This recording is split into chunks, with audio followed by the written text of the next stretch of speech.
So I make my own dog food. I supplement it with purchased dog food, but my dog's getting old and he was just having a lot of digestive problems. So I decided to start making my own dog food and see if it pepped him up. And sure enough, it did. I saw a big difference in his energy level. So basically what I do is I make like a chicken-based dog food.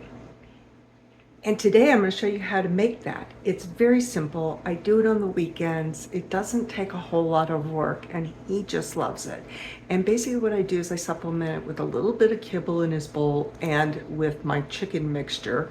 And sometimes I get him the fresh, what's it called, fresh stuff or something like that, the tube wet dog food.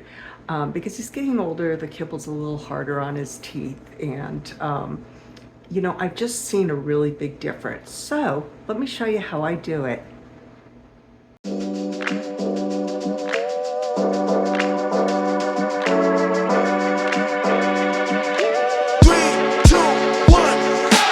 So make sure you check out all our pet recipes. We are going to make a whole series of dog treats, cat treats, maybe even make some cat food. So watch out for those videos. So the first thing I do is fill up a pot with filtered water. Now I use filtered water or distilled water because I am going to be giving the dog the broth that is made from all the goodness of the chicken and the vegetables that I'm putting in here. So you'll see what I'm talking about. So if you don't have like a Brita or something, a way of filtering water, try using distilled water rather than out of the tap. It's just healthier for your dog. And tap water actually has a lot of sodium in it, in the form of calcium and things that, come naturally occurring in the water. And we're trying to lower, my dog's older, and so I want him to have more of a low sodium meal. So I try to limit as much sodium that goes in the water. And remember, sodium isn't just necessarily table salt. There's other naturally occurring salts that are out there some are healthy, some aren't. Depending on how much you're getting. So try to use filtered water or distilled water.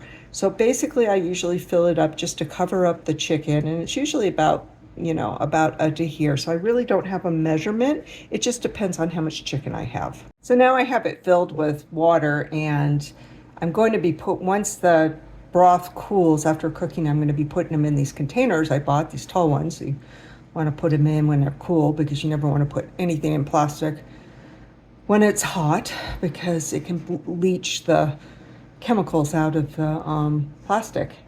Anyway, so I bought these, and I usually fill up about two and a half to three of them, depending on how much water broth I yield from what I'm cooking. So now I put my temperature on high, and I'm gonna start throwing chicken breasts in. So I use boneless chicken because I don't want any bones to get into the meat, or when I chop up the meat or the broth, because the dog can choke on them. So I used white chicken breasts. It'd be more nutritious to use the others, but and to do the bones, but I would have to strain it, and I putting a lot of vegetables in mine. So I could, but I don't. But if you do use chicken that has bone in it, just really make sure you strain it for your dog. Even when you strain it, you still could get bone in the meat when you're chopping it up, and you just don't want them to choke. So right now I'm washing my chicken breast really well, and while this is coming to a boil, I'm just throwing it in. I don't really wait for this to come to a boil. I just start throwing it in, because this is all about ease. So I'm just getting it going and walking away. So let's start throwing the chicken in.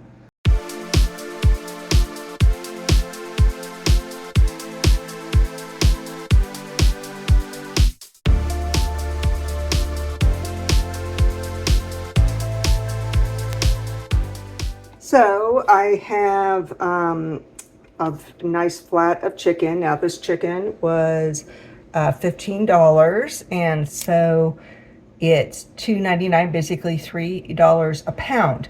Now, if you're trying to figure out, is this cheaper to do for my dog than buying them kibble? I have found, because kibble's gotten so expensive, that it's about the same.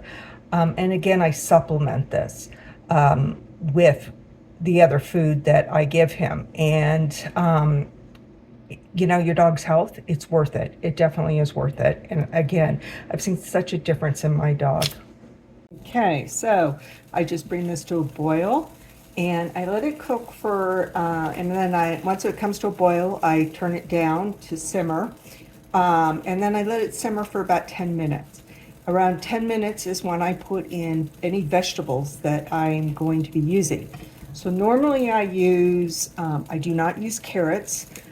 Carrots are very sweet. They have a lot of natural sugar in them, and you don't want your dog to have a bunch of sugar. So I use spinach, and sometimes I use broccoli, sometimes I use peas. Little warning about peas, they'll fart. Seriously.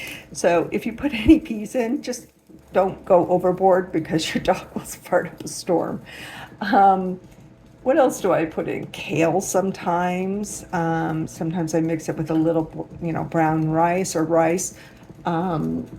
It's really good for their digestion.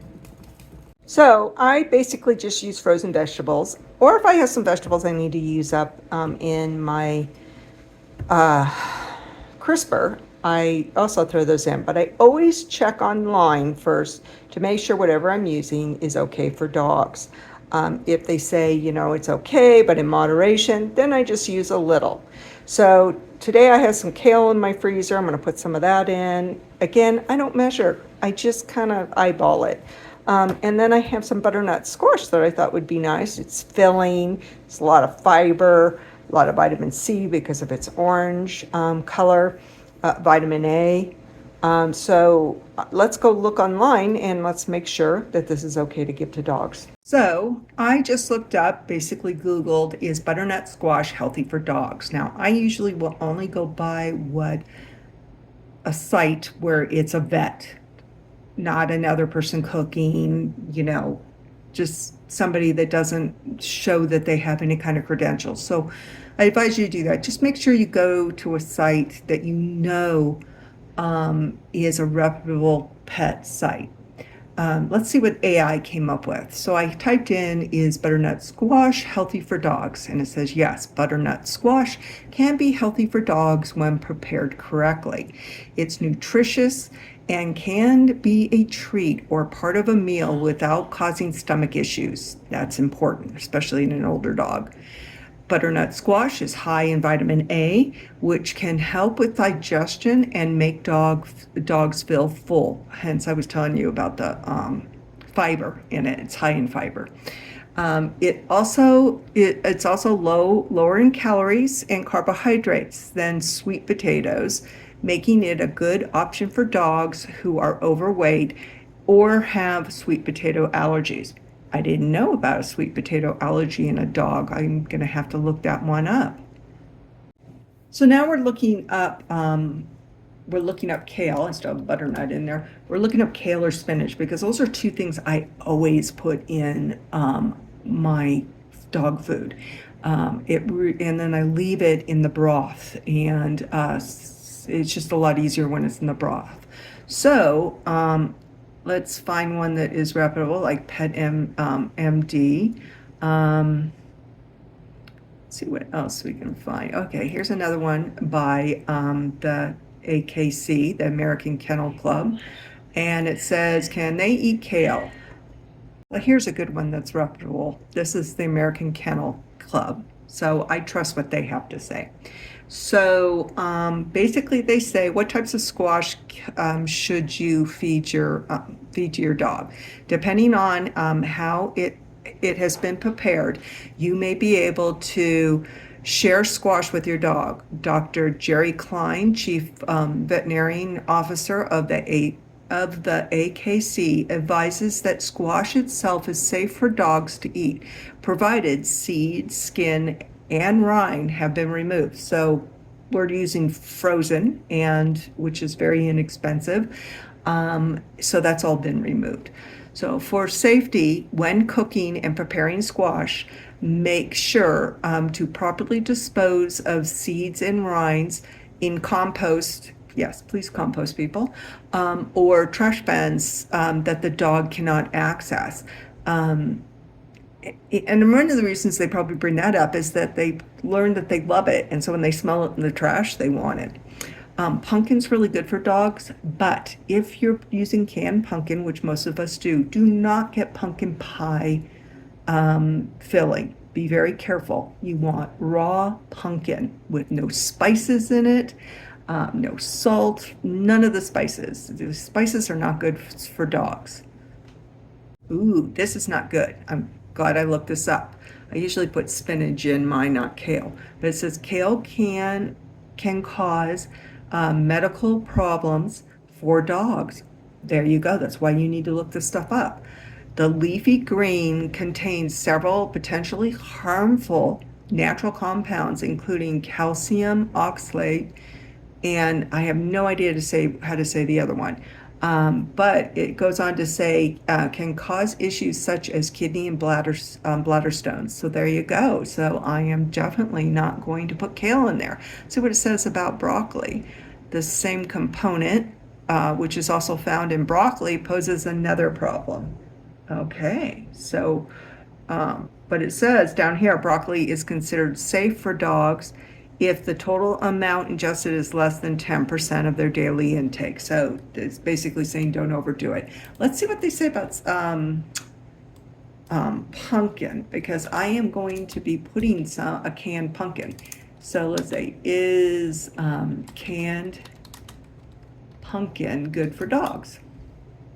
Yes, plain canned pumpkin can be good for dogs because it is a good source of nutrients like A, C, and E, as well as potassium, iron, and fiber. These nutrients can help with a dog's digestion, eyes, health, and immune system. So let's see, this is WebMD. Feeding pain.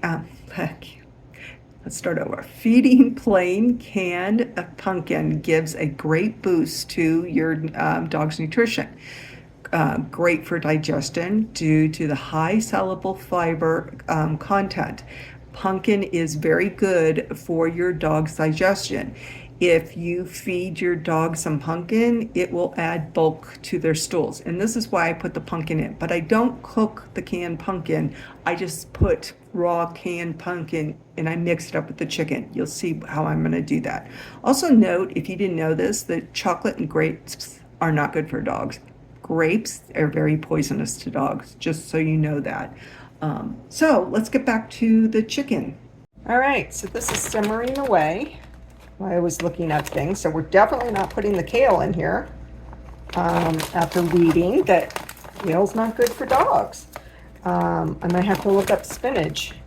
I guess I always put spinach in mine, and I don't know why I've never looked it up before. So I'm using this one because this got a little bit of kind of frostbite on it, which I think will be fine for the dog. And so basically while this is simmering and I poured this in, whole thing, I'm going to use with this. This will again add fiber.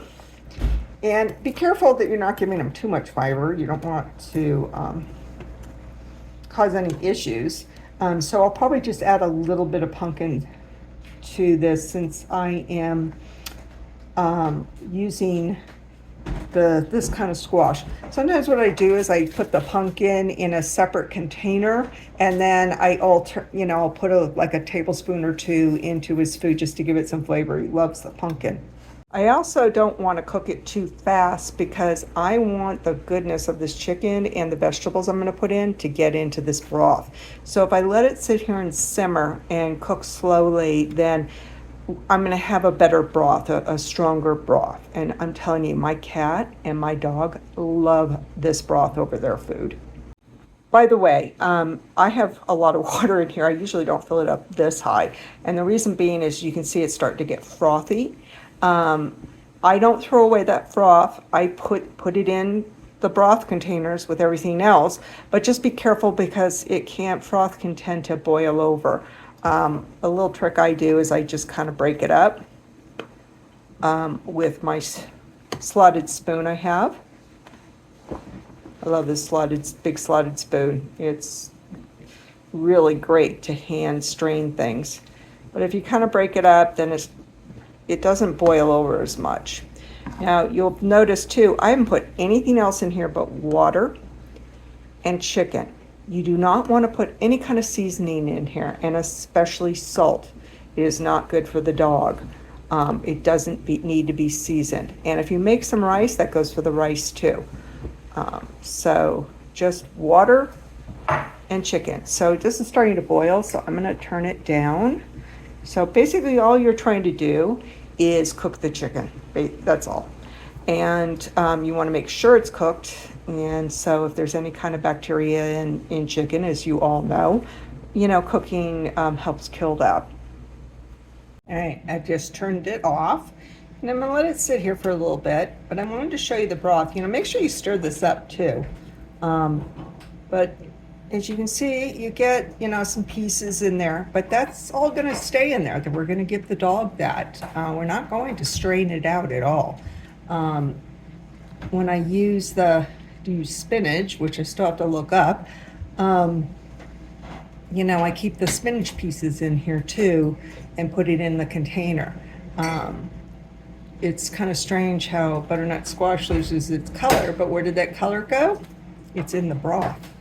So, and so as it sits here and cools, it's going to just get, a stronger and stronger broth. So you want it completely cooled before you do anything with it.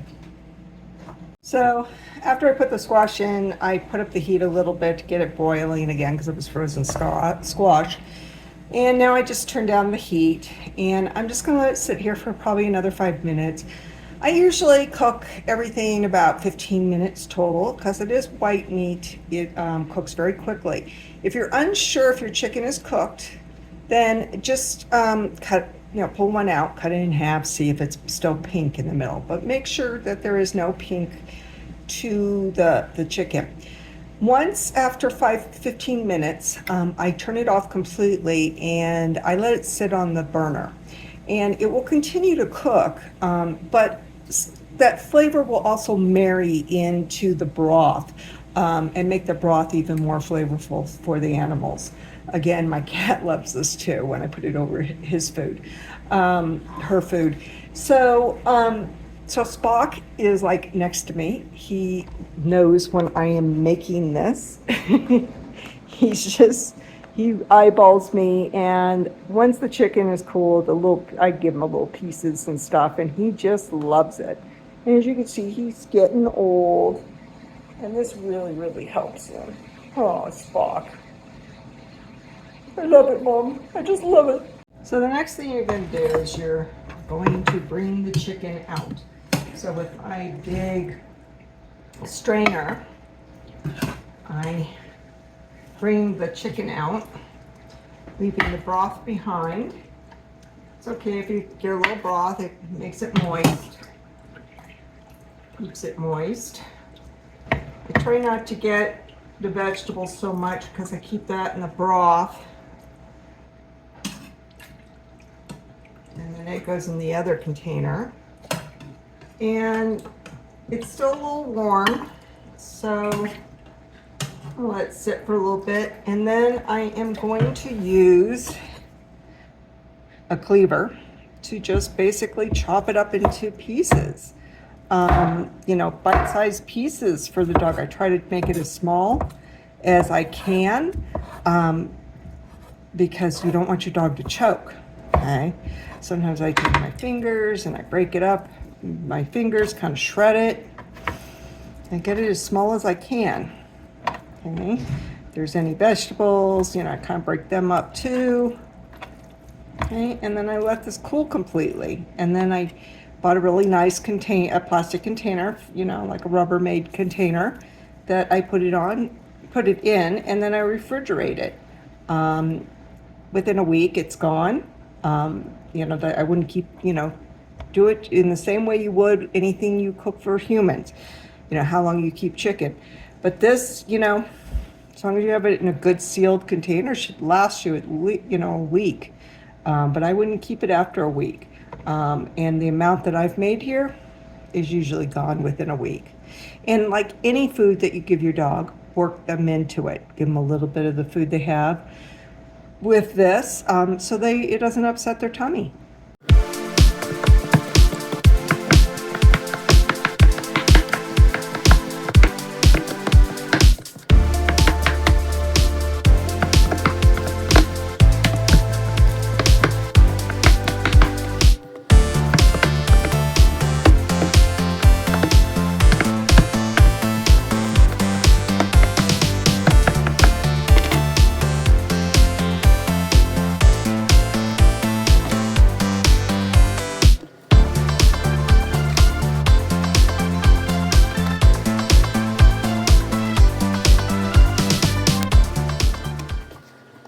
Oh, there you go. I mean, look at all this. It yields quite a bit. So I've broken it up with my fingers because you want it to be in small bites, You just don't want them to choke.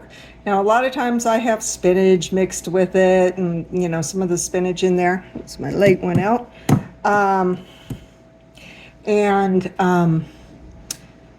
There's usually, chunks of things, maybe peas and stuff, but a lot of times I just kind of leave that back in the broth. So let's look at the broth. So, look at this. So there's still, the squash in there. You just put that in the containers with it and serve it at dinner. So, are you ready for this? Huh, mister? This is his favorite part, that he gets some of the lickings. You want a licking? There you go. So let's feed the dog. Okay, so I have this container that I put it in, and what's nice about these tall, thin ones is they go in the refrigerator better, but whatever works for you. And I just put it in here and put it in the refrigerator when it's time to eat. Smart. Are you ready? Feed me. Are you ready? I'm ready as Freddy, Mom. So a lot of times I will mix like one of these big cans, a half a can in here. I'll pre-mix it. So all we have to do is spoon it out and feed the dog. But I'm not going to do that this time. I just don't have a whole lot of room in this particular container. I made a lot this time.